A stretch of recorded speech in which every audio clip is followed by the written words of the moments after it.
Nous poursuivons maintenant avec le Congo. On va parler de cet appel à la levée de l'immunité contre deux enfants de Sassou. Une plateforme d'organisation de la société civile du Congo-Brazzaville a exigé samedi la levée de l'immunité parlementaire et l'ouverture d'enquêtes contre deux députés, fils et filles du président Denis Sassou Nguesso, accusés de détournement de fonds publics. La plateforme de la société civile pour la défense des droits humains et la démocratie exige la levée de l'immunité parlementaire des députés Denis Christelle Sassou Nguesso et Claudia Sassou Nguesso pour mener une enquête parlementaire et permettre l'ouverture d'une enquête judiciaire, indiquent les ONG dans une déclaration lue devant la presse. La plateforme se réserve le droit de déposer plainte contre les deux présumés criminels économiques. Est-ce que cette démarche, Ambroise Kondjo, a des chances de prospérer dans le Congo-Brazza qu'on connaît? Oui, n'oubliez pas que nous sommes dans une monarchie en gestation, là-bas aussi au Congo. Les fils à papa, les filles à papa, comme ça se fait aujourd'hui en Guinée équatoriale. Et ça s'est passé chez nous, au Gabon, avec un président tétraplégique qui est là. Donc là, aujourd'hui, c'est une affaire de finances.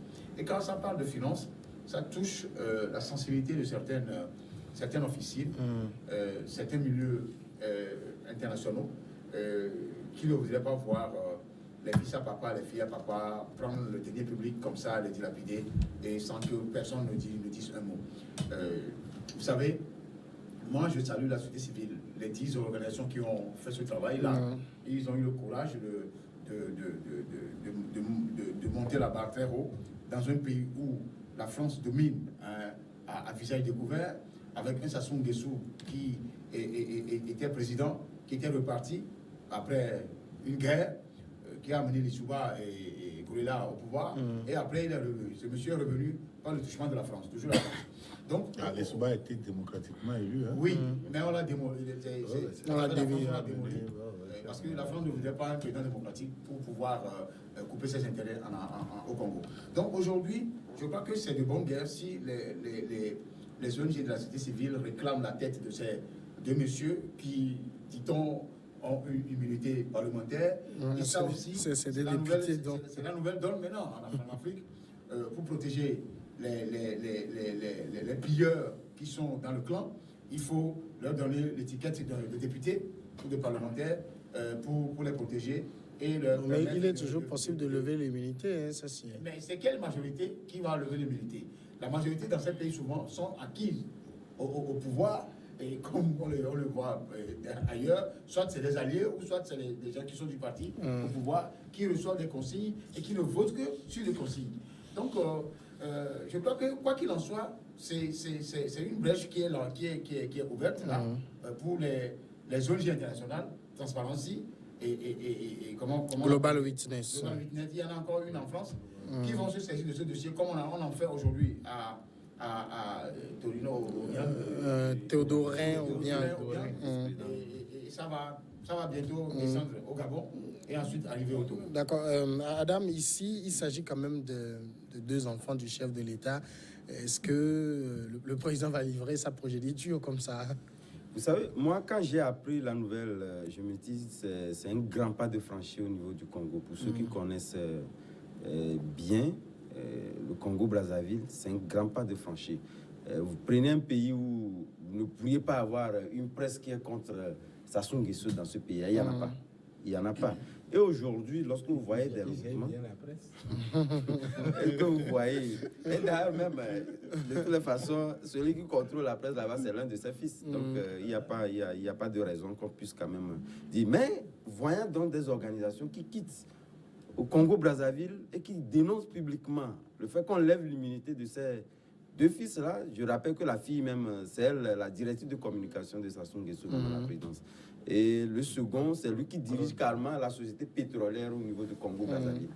Donc, vous voyez, mais de l'autre côté également... Il y a quand même quelque chose d'assez scandaleux dans ces choses. Il plaçait ses enfants à des postes très clés. Non, il y a ça, mais j'allais en venir. C'est vrai que vous allez contester un peu l'idée, mais moi, je pense que c'est l'absence en fait d'une société civile assez forte dans ces pays-là. Parce que, est-ce que si c'est pas parce qu'on est fils du président de la République et qu'on a la qualification qu'il faut, qu'on ne peut pas quand même occuper des postes de responsabilité comme ce qui se passe. Sauf que le cas congolais, c'est vrai que le cas congolais est un peu exagéré. Non, le cas congolais est un peu exagéré. Là, on comprend. On comprend un peu parce que il faudrait de toute évidence, lorsque on veut quand même projeter ces rejetons au niveau des postes de responsabilité, il faudrait quand même, les années durant, qu'on puisse voir réellement que il ne s'agit pas d'une méthode de conservation ou du moins de gestion, disons, clanique de la chose, qu'on puisse quand même voir d'autres familles régenter dans ces postes de responsabilité. C'est ce qu'on n'a pas l'habitude de voir au niveau du Congo et qui révolte un peu. Mais tout compte fait, moi, je pense que toujours l'idée de toujours penser que c'est parce qu'on est fils d'un président de la République et qu'on a le profil, la qualification qu'il faut, je pense qu'ils sont aussi un nature de ce parenté. donc, on peut toutefois les projeter, mais il faut avoir une société civile. Ouais, il faut une société civile pour quand même contrôler ces gens de ceux, pour qu'on ait une gestion orthodoxe de la chose publique. Alors, Dimas, ici, on demande... Ce n'est pas uniquement la société civile. Il doit avoir les contre-pouvoirs au niveau de l'État pour pouvoir surveiller tout ça. Mais quand on a un appareil d'État complètement contrôlé par le papa, il n'y a pas de risque que de voir ces deux enfants traduits devant la justice. Oui, bon, tout le monde sait que ici, c'est le tapage de la société civile et ça s'arrête là. Ça ne va rien donner. C'est pas que nous disons que nous souhaitons que ça ne donne rien, mais nous parlons de la réalité. C'est que ça ne va rien donner sur le terrain. Tout le monde sait l'hégémonie, la toute-puissance de Sassou Nguesso, la façon dont il a... il cerne le Congo tout entier, l'appareil de l'État entre ses mains. Et puis au-delà de ça, c'est quelqu'un qui est à la tête de plusieurs officines occidentales là-bas. Donc je sais que ça ne va rien donner. Il contrôle tout, le papa contrôle tout.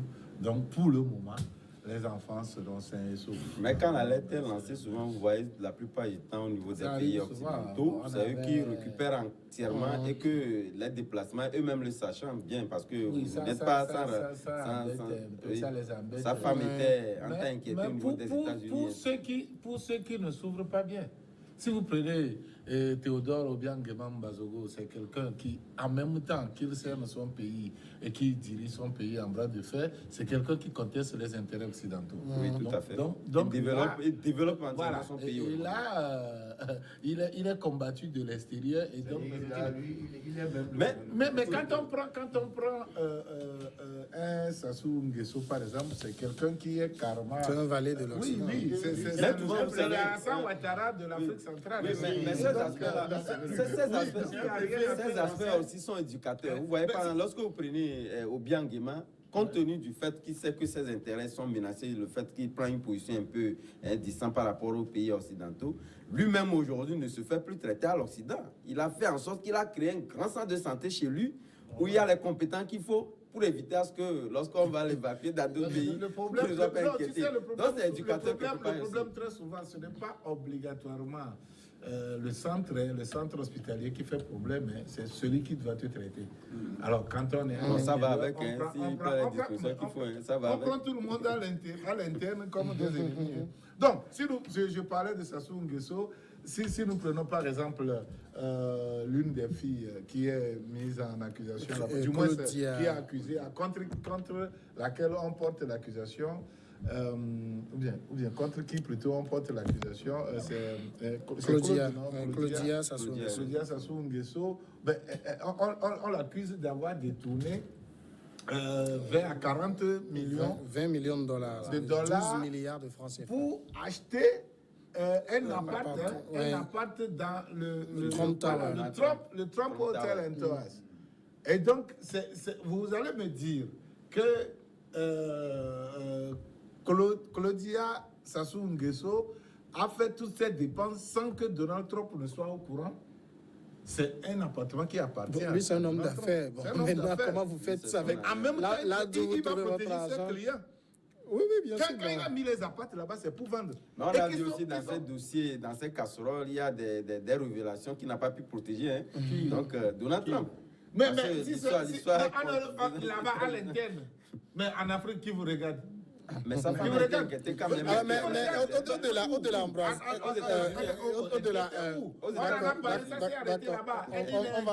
Au-delà, Ambroise. Là-bas, ce que j'aimerais dire, c'est que ces gens, ils sont prêts à ce qu'on vienne investir. Au moment où Mobutu achetait à Cap-Brune, Roque-Martin et tout ça, là, achetait des châteaux et tout, on l'encourageait, on le poussait à acheter, sachant pertinemment qu'à la fin, ils vont tout prendre. Ils vont tout prendre. Justement, c'est ça ma question que j'allais poser à Ambroise, parce que les révélations de Global Witness et tout, on dit que le fils a des entreprises sur les îles Vierges britanniques, dans l'État américain de Delaware et tout. Ils savent. Et ils savent qu'il y a un moment où on va vous coincer et les récupérer. Non, moi j'ai horreur des gens qui jouent au con et au farfelu. C'est-à-dire qu'il faut prendre l'argent de l'Afrique, l'argent de votre pays, au lieu d'investir dans le pays. Vous investissez, vous blanchissez l'argent ailleurs. Vous savez, je voudrais me dissocier un peu de ce schéma trompiste, parce que l'autre, Claudia allait acheter dans... Quand le fisc va arriver, on va chercher, on va prendre ce qu'il a à prendre. Mais quand Donald Trump sera coincé, il va se désengager. Carrément, parce que son problème n'est pas la politique congolaise. Son problème, lui, il est propriétaire d'un bâtiment que les gens sont venus acheter. Ça s'arrête là. Et vous pensez que c'est pas pour te couper la parole, Ambroise. Oui. Vous pensez que quelqu'un qui veut blanchir de l'argent, on sait que celui-là est de la drogue, ceci. Vous pensez qu'il ira acheter un appart là-bas et puis on va le laisser faire? Non. Oui. Non. Mais ici, pourquoi est-ce qu'on laisse celui-ci le faire? Parce qu'on veut protéger quelqu'un qui a les moyens pour pouvoir acheter. Et c'est nos sous là. Quand ça va remonter, à la surface, où ça va se découvrir comme quoi c'était un... Oh, c'est déjà découvert. Qu'est-ce qui s'est passé? Rien. Oui, ce qui veut dire que... Parce qu'ils savent que nous, les Africains, on peut venir jouer aux affaires, le grand con là-bas. À tout moment.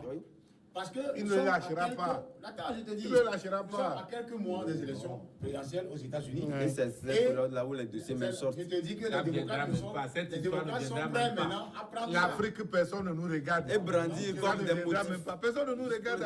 On nous regarde. Qui ne nous regardait pas, il ne viendrait pas piller. Et non seulement ça, s'il ne regardait pas. Ça, c'est le blackout total.